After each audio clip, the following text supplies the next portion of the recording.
खेलों पर खास बातचीत के लिए हमारे साथ जुड़ रहे हैं खेलपथ के संपादक वरिष्ठ पत्रकार श्री प्रकाश शुक्ला। हम शुक्ला जी से जानकारी चाहेंगे कि खेलों को लेकर कोविड-19 में क्या नुकसान हुआ है और कब तक इसकी भरपाई हो पाएगी। जी सर।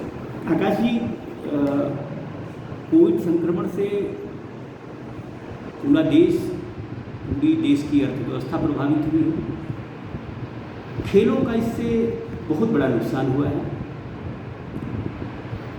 पिछले 15 महीने से किसी भी तरह के आयोजन अच्छे तरीके से नहीं हो पाए। स्कूल गेम्स नहीं हो पाए, यूनिवर्सिटी गेम्स नहीं हो पाए। इसी तरह से जो संगठनों के खेल होते थे वो कुछ नहीं हो पाए। तो इससे जो है क्या है कि सबसे मेन चीज़ है कि स्कूल गेम्स है और आपका यूनिवर्सिटी गेम्स है। यूनिवर्सिटी गेम्स के जो मेडल्स हैं वो नौकरी में बड़े सहायक होते हैं। कई राष्ट्रीय प्रतियोगिताएं नहीं हो पाई, उनके मेडल्स भी जो है खिलाड़ियों के लिए बहुत महत्वपूर्ण थे। तो शारीरिक और मानसिक रूप से प्लेयर्स का बहुत नुकसान हुआ है। प्रशिक्षकों, शारीरिक शिक्षकों की स्थिति भी पूरे राष्ट्रीय परिप्रेक्ष्य में देखें तो बहुत दयनीय है। जो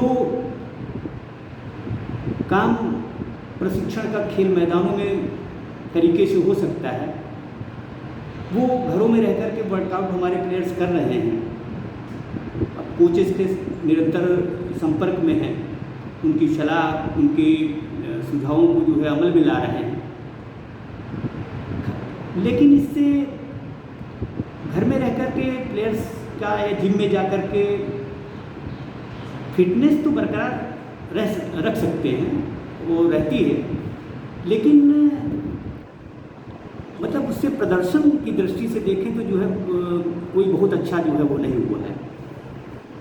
प्रशिक्षक की बात करें तो प्रशिक्षकों को बहुत सारे मतलब ये प्रशिक्षकों को नौकरी से जो है बाहर किया गया। जो संविदा के थे, अंशकालिक जो थे, उनको बाहर कर दिया गया है।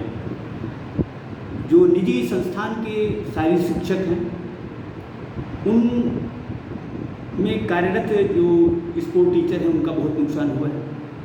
वो आज घरों में बैठे हुए हैं और स्कूल संचालकों ने ये मान लिया कि जो है खेल बेकार की बात है।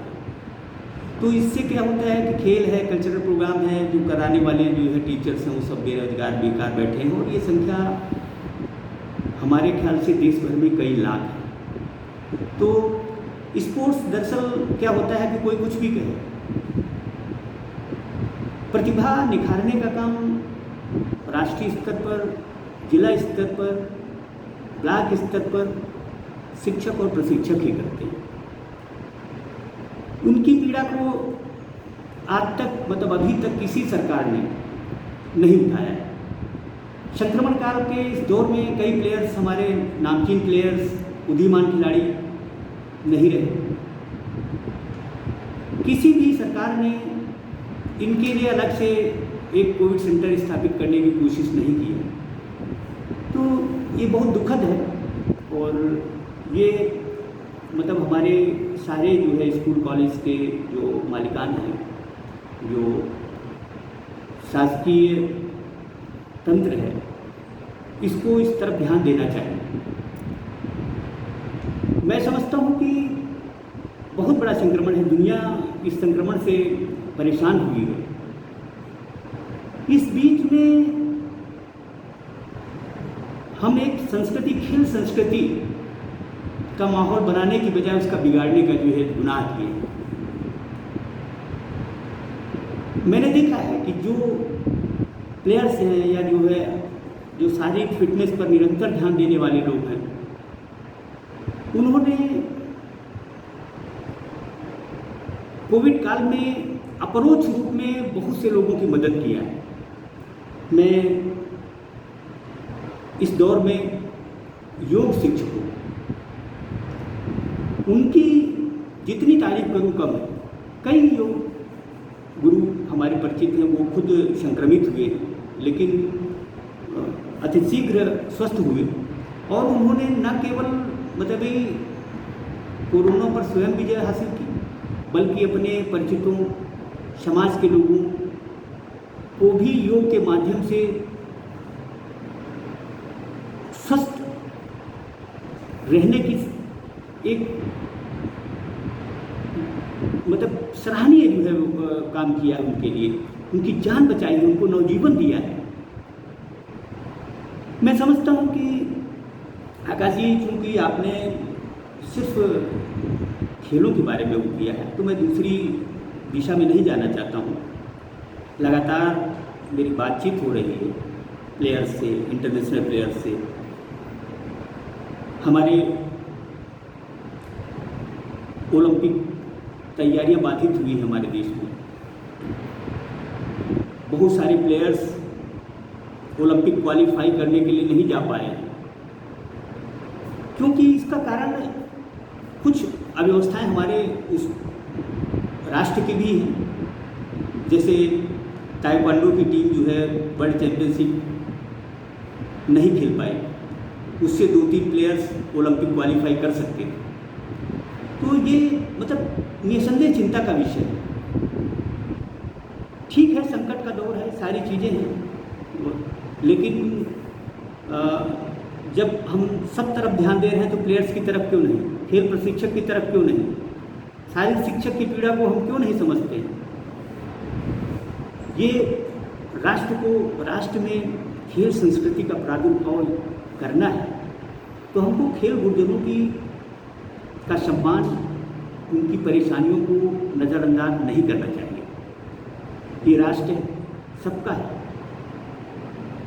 प्रशिक्षक पर इल्ज़ाम लगा देना आसान है, शारीरिक शिक्षक पर इल्ज़ाम लगा देना किसी तरह का बहुत आसान है, लेकिन आज जो हमारे अंदर, हमारे देश के अंदर, हमारे राज्यों के अंदर जिला स्तर पर जो एक खेलों की ललक पैदा हुई है, इसमें सरकारी प्रयासों को हम खारिज नहीं कर सकते। अच्छे काम हो रहे हैं, हुए हैं, लेकिन हम जिन्हें ज़रूरत है उन्हें देने की तरफ जो है बिल्कुल ध्यान नहीं दिए। शासकीय सेवक हैं, उनकी प्रॉब्लम्स उतना नहीं रही है, लेकिन जो निजी शैक्षिक संस्थान, बहुत सारे कोचेज हैं, एकेडमीज चलाते हैं, एकेडमीज के माध्यम से प्लेयर्स को सिखा करके भी अपना रोजी रोजगार चला पा रहे हैं, तो उनके सामने बड़ा भारी संकट है। कोई हमारे सिस्टम में किसी भी सरकार ने, किसी ने भी ये जानने की कोशिश नहीं किया कि हम इनको मतलब प्राइवेट सेक्टर्स को, निजी हाथों को, ये संगठनों को जो है हम कैसे मदद करें। संगठनों का रवैया भी अच्छा नहीं रहा, संगठनों के पदाधिकारियों का रवैया कतई संतोषजनक नहीं रहा। कुछ संगठनों ने खिलाड़ियों की मदद का जो है ढिंढोरा पीटा है, लेकिन मुझे नहीं लगता कि किसी भी संगठन ने किसी प्लेयर्स की मदद किया हो। कुछ शासकीय मतलब खास करके केंद्रीय खेल निदेशालय भारत सरकार ने कुछ प्लेयर्स की आर्थिक मदद किया है। आर्थिक मदद भी उस तरह से हुई है कि जब उन्हें जगाया गया है, उन्हें वो किया गया है। ये हमारे सिस्टम में खामी का ही नतीजा है आकाश जी, कि इतना बड़ा अमला है, भारतीय खेल प्राधिकरण का इतना बड़ा अमला है, इतने लोग बैठे हुए हैं कि अरबों रुपया जो है मतलब ये खेल के नाम पर खर्च हो रहा है, लेकिन हमारा देश कोई ऐसा सिस्टम आज तक नहीं डेवलप कर पाया, कोई राज्य सरकार ऐसा सिस्टम नहीं डेवलप कर पाई कि हम खिलाड़ियों, खेल प्रशिक्षकों की सुध ले सकें। किसी के पास सूची नहीं है। प्लेयर्स कितने मर गए किसी को नहीं पता। ग्रामीण प्रशिक्षक हैं, उनका क्या हाल है किसी को नहीं पता। तो ये संदेह मतलब ये बहुत दुर्भाग्य की बात है। और जहाँ एक तरफ खेल प्रशिक्षकों, शारीरिक शिक्षकों के सामने घर परिवार चलाना, पेट भरना मुश्किल है, तो दूसरी तरफ आयोजन न होने से खिलाड़ियों का भविष्य बाधित हो रहा है। जो प्रतियोगिताएं नहीं हुई हैं, बहुत सारे शासकीय लेवल पर खिलाड़ी भर्ती होते हैं, तो वो काम रुक गया है। तो इसकी भरपाई की जहाँ तक बात है, तो क्योंकि अभी विश्व हमारा इस कंडीशंस में नहीं है, कोई जवाब दे ये बता ही नहीं सकता कि संक्रमण कब, कोरोना संक्रमण कब खत्म होगा। तो इसलिए भी कुछ भी कहना बहुत मुश्किल होगा। ओलंपिक करीब हैं, 2 महीने से कम समय बचा हुआ है। वहाँ भी खिलाड़ी भेजे जाएं, खिलाड़ी जाएं या न जाएं, इसको लेकर विचित्र स्थिति बनी हुई है। ये सिर्फ भारत की ही बात नहीं है, समूची दुनिया में यही वो हो रहा है।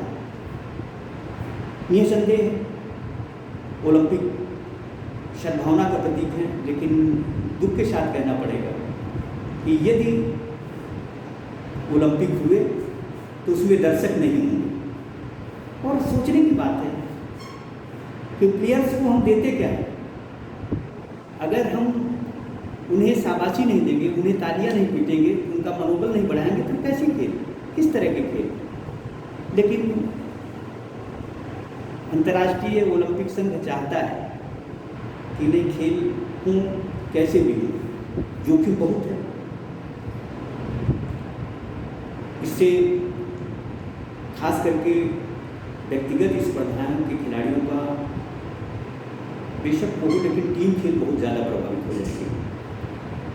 क्योंकि अभी आप IPL का देख चुके हैं, तो इस मतलब दुनिया में इस समय कोई भी देश, कोई भी कंट्री ये कहने की पोजीशन में नहीं है कि आओ हम जो है मतलब आपका आयोजन कराने के लिए तैयार हैं।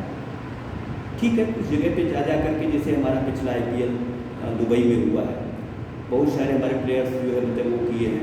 अभी जैसे एशियाई चैंपियनशिप मुक्केबाजी चल रही है, वो भी खेली जा रही है।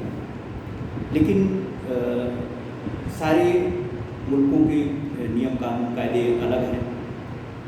हमारे यहाँ का क्वारंटाइन तरीका अलग है, उनका अलग है।